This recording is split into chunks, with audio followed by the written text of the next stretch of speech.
প্রিয় শিক্ষার্থী বন্ধুরা, আরও একটি ব্যবসদ্য ক্লাসে তোমাদের সবাইকে জানাচ্ছি স্বাগতম।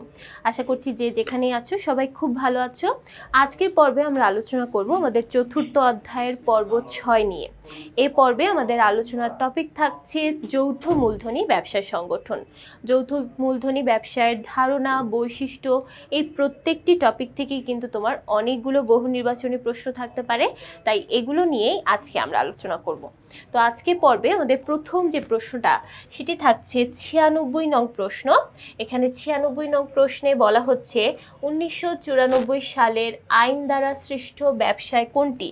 1994 সালের বাংলাদেশের যে আইন, এই আইন দ্বারা সৃষ্ট ব্যবসায়কে আমরা বলে থাকি যৌথ মূলধনী ব্যবসায়, অথবা এটাকে কিন্তু অনেক সময় কোম্পানি ব্যবসায়ও বলা হয়ে থাকে। তাহলে যৌথ মূলধনী ব্যবসায় বা কোম্পানি ব্যবসায় এটা 1994 সালের আইন দ্বারা সৃষ্ট বা পরিচালিত। তারপর চলে যাচ্ছি পরবর্তী প্রশ্নে। এখানে একটা উদ্দীপক দেওয়া আছে, তো প্রথমে আমরা উদ্দীপকটা একটু দেখি। সুমন, রাজন ও মোহন 3 বন্ধু মিলে চুক্তিবদ্ধ হয়ে একটি ব্যবসা শুরু করেন। পরবর্তী পর্যায়ে মূলধনের স্বল্পতা, আইনগত সীমাবদ্ধতা, স্থায়িত্বহীনতা এবং অসীম দায়ের কারণে আইনগত সত্তা ও পৃথক অস্তিত্ব বিশিষ্ট একটি যৌথ মূলধনী ব্যবসায় সংগঠন গঠন করে। 97 নং প্রশ্নে বলা হচ্ছে উদ্দীপকের 3 বন্ধু কোন ধরনের ব্যবসায় শুরু করেন? যেহেতু 3 বন্ধু মিলে চুক্তিবদ্ধ হয়ে একটা ব্যবসা শুরু করেছে, তাহলে এটাকে আমরা বলে থাকি অংশীদারি ব্যবসায়। যেখানেই চুক্তি আছে সেই চুক্তি থাকা মানেই সেটা একটা অংশীদারি ব্যবসায়। এরপর চলে যাচ্ছি পরবর্তী প্রশ্ন, 98 নং প্রশ্ন। এখানে বলা হচ্ছে পরবর্তী পর্যায়ের যৌথ মূলধনী কোম্পানি গঠনের কোম্পানি কোন ধরনের সংগঠন? অর্থাৎ পরবর্তীতে এই অংশীদারি ব্যবসাটা যে যৌথ মূলধনী ব্যবসায় হয়ে গেল, এটা কোন ধরনের সংগঠন? এটা এমন একটা সংগঠন যেটা কৃত্রিম ব্যক্তি সত্তার অধিকারী, কারণ এখানে একটা আইন সৃষ্ট বা আইনগত সত্তা তৈরি হয়। এই সত্তাটার জন্যই কিন্তু আমরা বলতে পারি এটা কৃত্রিম ব্যক্তি সত্তার অধিকারী একটা প্রতিষ্ঠান। তারপর চলে যাচ্ছি 99 নং প্রশ্ন। এখানে বলছে কোম্পানির মূলধনের ক্ষুদ্রতম অংশকে কি বলে? কোম্পানির মূলধনকে যখন আমরা ক্ষুদ্র ক্ষুদ্র অংশে বা ছোট ছোট অংশে ভাগ করি, সেটাকে আমরা বলে থাকি শেয়ার, অর্থাৎ এক একটি ভাগকে বলা হয় শেয়ার। এরপর চলে যাচ্ছি 100 নং প্রশ্নে। একটি কোম্পানির সংগঠনের সীমাবদ্ধতা বলতে কি বোঝায়? কোম্পানি সংগঠনের সীমাবদ্ধতা বলতে আমরা কি বুঝি? সীমাবদ্ধতা বলতে বোঝানো হয় একটা শেয়ার মালিকের দায়ের সীমাবদ্ধতা, অর্থাৎ একটা শেয়ার মালিক যতটুকু টাকার শেয়ার কিনবে বা যতটুকু মূলধন বিনিয়োগ করবে, ঠিক ততটুকু পর্যন্তই কিন্তু তার দায়টা বহন করতে হবে, এবং সীমাবদ্ধতা বলতে এই দায়ের সীমাবদ্ধতাটাকেই বোঝানো হয়। এরপর আমরা একটা উদ্দীপক দেখে নিই। মিস্টার তসলিম একটি ব্যবসায় প্রতিষ্ঠান চালু করেন। সেখানে 5 জন সদস্য নিয়ে 1994 সালের আইন মেনে ব্যবসায় করেন। তার পরিবারের আরও একজন সদস্য উক্ত প্রতিষ্ঠান পরিচালনার সাথে জড়িত। এখন দেখো 101 নং প্রশ্নে কি বলা হচ্ছে? জনাব তসলিমের ব্যবসাটি কোন ধরনের ব্যবসায় সংগঠন? যেহেতু বলা হয়েছে 1994 সালের ব্যবসার মাধ্যমে বা 94 সালের যে সংগঠন তার মাধ্যমে এটা গঠিত হয়েছে, তাহলে অবশ্যই আমরা বলতে পারি এটা যৌথ মূলধনী ব্যবসায় সংগঠন, কারণ বাংলাদেশের যৌথ মূলধনী ব্যবসা সংগঠন 1994 সালের কোম্পানি আইন দ্বারা গঠিত এবং পরিচালিত হয়। তারপর চলে যাচ্ছি 102 নং প্রশ্নে। জনাব তসলিমের ব্যবসাটি কোন বৈশিষ্ট্যের দাবি রাখে? যেহেতু এটা একটা কোম্পানি ব্যবসায় বা যৌথ মূলধনী ব্যবসায় সংগঠন আমরা বলতে পারি। এখন আমাদের প্রশ্নে বলা হচ্ছে যৌথ মূলধনী ব্যবসায়ের বৈশিষ্ট্যগুলো কি কি? প্রথমে বলছি এটি একটি আইন সৃষ্ট ব্যবসায় সংগঠন। তারপর বলা হচ্ছে এটি স্বেচ্ছাসেবী প্রতিষ্ঠান। তারপর বলা হচ্ছে এটি কৃত্রিম ব্যক্তি সত্তার অধিকারী। যেহেতু কোম্পানি সংগঠনের কথা বলা হয়েছে, কোম্পানি সংগঠন অবশ্যই একটি আইন সৃষ্ট প্রতিষ্ঠান এবং এটা একটা কৃত্রিম ব্যক্তি সত্তার অধিকারী, কারণ এখানে একটা সত্তা তৈরি হয়, কোম্পানির নাম তৈরি হয়, যেই নামে পরবর্তীতে আমরা সেই কোম্পানিটাকে চিনে থাকি, তাহলে এটা কিন্তু কোনো স্বেচ্ছাসেবী প্রতিষ্ঠান নয়।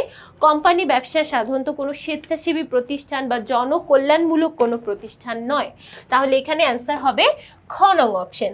তারপর চলে যাচ্ছি 103 নং প্রশ্নে, যৌথ মূলধনী ব্যবসায় কিসের ভিত্তিতে সৃষ্টি হয়? যৌথ মূলধনী ব্যবসা কিসের ভিত্তিতে সৃষ্টি হয়? যৌথ মূলধনী ব্যবসাগুলো সাধারণত আইনের ভিত্তিতে সৃষ্টি হয়, অর্থাৎ 1994 সালের কোম্পানি আইনের মাধ্যমে এই ব্যবসা প্রতিষ্ঠানগুলো সৃষ্টি হয়। 104 নং প্রশ্ন, শিল্প বিপ্লব কোথায় সংগঠিত হয়? যখন শিল্প বিপ্লব হয়েছিল সেই শিল্প বিপ্লবটা কোন জায়গায় বা কোথায় হয়?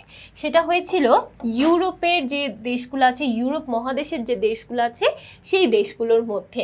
এরপর 105, সর্বপ্রথম কোম্পানি আইন পাশ হয় কত সালে? সর্বপ্রথম যে কোম্পানি আইন সেটা পাশ হয়েছিল ব্রিটেনে 1844 সালে। ব্রিটেনে 1844 সালে। 106, ভারতীয় উপমহাদেশে প্রথম কোম্পানি আইন পাশ হয় কত সালে? দেখো এখানে 1844 সালের যেটা সেটা হচ্ছে ব্রিটেনে। এখন বলা হয়েছে আমাদের ভারতীয় উপমহাদেশে কত সালে পাশ হয়? ভারতীয় উপমহাদেশে কোম্পানি আইন পাশ হয়েছিল 1850 সালে, অর্থাৎ ওই প্রথমের যেটা তার 6 বছর পরে ভারতীয় উপমহাদেশে সেটা চলে আসে।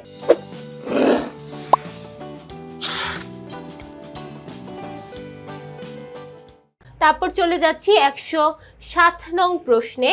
এখানে বলা হচ্ছে যৌথ মূলধনী কোম্পানির বৈশিষ্ট্য কোনটি? যৌথ মূলধনী কোম্পানির বৈশিষ্ট্য কোনটি? খুবই খুবই গুরুত্বপূর্ণ একটা প্রশ্ন। যৌথ মূলধনী কোম্পানি আইন দ্বারা সৃষ্ট হয়, কৃত্রিম ব্যক্তিসত্তার অধিকারী হয়, সীমিত দায় সম্পন্ন হয়। এখানে কিন্তু প্রত্যেকটাই যৌথ মূলধনী কোম্পানির বৈশিষ্ট্য, কারণ এখানে অবশ্যই আইনের দরকার পড়ে, আইন দ্বারাই এটা সৃষ্টি হতে পারে, আদারওয়াইজ তুমি নিজে নিজে কিন্তু কখনোই কোম্পানি গঠন করতে পারবে না। তারপর কৃত্রিম ব্যক্তিসত্তার অধিকারী, তুমি যে নামে কোম্পানিটা গঠন করবে সেই নামেই কিন্তু পরবর্তীতে সে ফেমাস হবে। এখানে মালিক কে বা কতজন মালিক আছে এটা কিন্তু পরবর্তীতে খুব একটা বেশি মাথা ঘামানোর বিষয় হবে না। তারপর বলছে সীমিত দায় সম্পন্ন, অর্থাৎ এখানে যারা শেয়ার মালিক থাকবে প্রত্যেকের দায় থাকবে সীমিত বা নির্দিষ্ট, সেই ততটুকু পর্যন্ত দায়ী তাকে বহন করতে হবে। তাহলে এখানে অ্যান্সারটা কিন্তু প্রত্যেকটাই হচ্ছে। তারপর চলে যাচ্ছি 108 নং প্রশ্নে। 108 নং প্রশ্নে বলা হচ্ছে কৃত্রিম ব্যক্তিসত্তার অধিকারী কোনো ব্যবসায় সংগঠনকে বলা হয়? কৃত্রিম ব্যক্তিসত্তার অধিকারী কোনো ব্যবসা সংগঠনকে আমরা কি বলে থাকি? আমরা সেই কোম্পানিগুলোকে বা সেই ব্যবসাগুলোকে বলে থাকি যৌথ মূলধনী ব্যবসায়। তারপর 109 নং প্রশ্ন, যৌথ মূলধনী কারবারের মালিকগণ লভ্যাংশ পায় কিভাবে? যৌথ মূলধনী কোম্পানির মালিকগণ লভ্যাংশ পায় কিভাবে? তাদের শেয়ারের অনুপাত অনুসারে, অর্থাৎ যে যতটুকু পরিমাণে যে যতটুকু মূল্যের শেয়ার কিনেছে সে কিন্তু ততটুকু মূল্যের বা তার অনুপাত অনুসারেই লভ্যাংশটা পাবে। তাহলে শেয়ারের অনুপাত অনুসারে তারা লভ্যাংশটা পেয়ে থাকে। চলে যাচ্ছি 110 নং প্রশ্নে। কোম্পানির শেয়ার কিনে সদস্য পদ লাভের ক্ষেত্রে শেয়ার হোল্ডারদের ন্যূনতম কত বছর হতে হবে? 18 বছর হতে হবে, অর্থাৎ একজন ব্যক্তিকে সাবালক বা পূর্ণ বয়স্ক হতে হবে, তাহলে সে শেয়ার ক্রয় করতে পারবে অথবা কোম্পানি গঠন করার অনুমতি পাবে। 111 নং প্রশ্ন, কারা পাবলিক লিমিটেড কোম্পানির মালিক? সাধারণত যারা শেয়ার হোল্ডার তারাই কিন্তু একটা পাবলিক লিমিটেড কোম্পানির। ইভেন যৌথ মূলধনী কোম্পানির মালিক কারা হয়? যারা শেয়ারগুলো ক্রয় করে তারাই কিন্তু কোম্পানির মালিক হয়ে থাকে। তারপর চলে যাচ্ছে 112 নং প্রশ্নে, যৌথ মূলধনী কোম্পানি কি নামে পরিচালিত হয়? যৌথ মূলধনী কোম্পানি সাধারণত কোম্পানির নিজ নামে পরিচালিত হয়, অর্থাৎ কোম্পানিটার যে নাম সেই নামে কিন্তু তাকে পরিচয় করানো হয়। 113 নং প্রশ্ন, কোম্পানির নামের সাথে লিমিটেড শব্দ থাকার অর্থ কোনটি? অর্থাৎ আমরা কিন্তু ম্যাক্সিমাম ক্ষেত্রে দেখি কি কোম্পানির নামের সাথে একটা লিমিটেড কথাটা যুক্ত থাকে। তো এই যে লিমিটেড কথা, এই লিমিটেড কথাটার মানে কি? এই লিমিটেড কথাটার মানে হচ্ছে শেয়ার হোল্ডারদের দায় সীমাবদ্ধ। এখানে আমরা জানি তাদের দায়টা সবসময় সীমিত থাকে বা সীমাবদ্ধ থাকে, এবং এই জন্যই কিন্তু লিমিটেড কথাটা লেখা থাকে, কারণ লিমিটেড কথার বাংলাও কিন্তু সীমাবদ্ধ। 114, পাবলিক লিমিটেড কোম্পানির জন্য ন্যূনতম কতজন প্রবর্তকের প্রয়োজন? প্রবর্তক অর্থাৎ একদম শুরুতে যারা উদ্যোক্তা হিসেবে কাজ করে, কতজন উদ্যোক্তার প্রয়োজন হয়? একটা পাবলিক লিমিটেড কোম্পানির জন্য ন্যূনতম 7 জন প্রবর্তকের প্রয়োজন হয়। 7 জন প্রবর্তকের প্রয়োজন হয়। 115, কোন কোম্পানির সদস্যগণ শুধু নিজেরাই শেয়ার ক্রয় করতে পারে?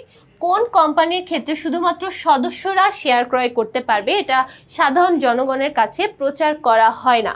এই ধরনের কোম্পানি হচ্ছে private limited company. Private limited কোম্পানির মধ্যে 2 থেকে 50 জন সাধারণত সদস্য সংখ্যা থাকে, এবং এই 50 জনের মধ্যেই শেয়ার ক্রয় বিক্রয়টা চলতে থাকে। বাইরে বা জনসাধারণের কাছে কিন্তু শেয়ার ক্রয় বিক্রয় করা হয় না। তারপর চলে যাচ্ছে 116 নং প্রশ্নে, শেয়ার বিক্রি করতে পারে কোন কোম্পানি? শেয়ার বিক্রি করতে পারে অর্থাৎ জনসাধারণের কাছে শেয়ার ক্রয় বিক্রয় করতে পারে কোন ধরনের কোম্পানি? এটা হচ্ছে পাবলিক লিমিটেড কোম্পানি, কারণ পাবলিক লিমিটেড কোম্পানিগুলো বিজ্ঞপ্তি দেওয়ার মাধ্যমে তাদের শেয়ারগুলো চাইলে বিক্রি করতে পারে জনসাধারণের কাছে বা পাবলিকের কাছে। 117 নং প্রশ্ন, যৌথ মূলধনী ব্যবসায়ের গঠন বেশ জটিল, আনুষ্ঠানিকতাপূর্ণ, খুব সহজ ও সাবলীল। যৌথ মূলধনী কোম্পানির গঠন একদমই সহজ নয়, এখানে অনেকগুলো আড়ম্বরতা, অনেকগুলো ধাপ মেনটেন করে তারপর আমাদের গঠনটা করতে হয়। তাহলে বেশ জটিল এবং আনুষ্ঠানিকতাপূর্ণ। আনুষ্ঠানিকতাপূর্ণ বলতে কেন বোঝানো হয়েছে? কারণ এখানে অনেকগুলো নিয়ম, অনেকগুলো ধাপ মেনটেন করতে হয়, তারপর নিবন্ধকের অফিসের কাছে গিয়ে নিবন্ধন করার মাধ্যমে সকল কার্যক্রম শেষ হয়। এই জন্য আমরা বলতে পারি যে যৌথ মূলধনী কোম্পানির গঠনটা খুবই জটিল এবং আনুষ্ঠানিকতাপূর্ণ, একদমই সহজ নয়। তারপর চলে যাচ্ছি 118 নং প্রশ্নে। এখানে বলা হচ্ছে শিল্প বিপ্লব ঘটে কবে? শিল্প বিপ্লবটা শুরু হয়েছিল অষ্টাদশ শতাব্দীর মাঝামাঝি থেকে এবং চলেছে 1950 সাল পর্যন্ত, অর্থাৎ 90 দশকের মাঝামাঝি পর্যন্ত। তাহলে দেখো এখানে অ্যান্সারটা হবে কি? অ্যান্সারটা হবে অষ্টাদশ এবং 19বিংশ শতাব্দীর মাঝামাঝি পর্যন্ত। অষ্টাদশের মাঝামাঝিতে শুরু হয় এবং 19বিংশর মাঝামাঝি পর্যন্ত গিয়ে সেটা শেষ হয়। তাই আমরা বলতে পারি এখানে অ্যান্সারটা হবে 4 নং অপশন। তাহলে এই ছিল আমাদের এই পর্বের আলোচনা। আশা করছি এই পর্বের প্রত্যেকটা প্রশ্নই সবাই খুব ভালোভাবে বুঝতে পেরেছো। পরবর্তী পর্বগুলো দেখার জন্য সবাইকে আবারও আমন্ত্রণ জানাচ্ছি। সবাইকে ধন্যবাদ।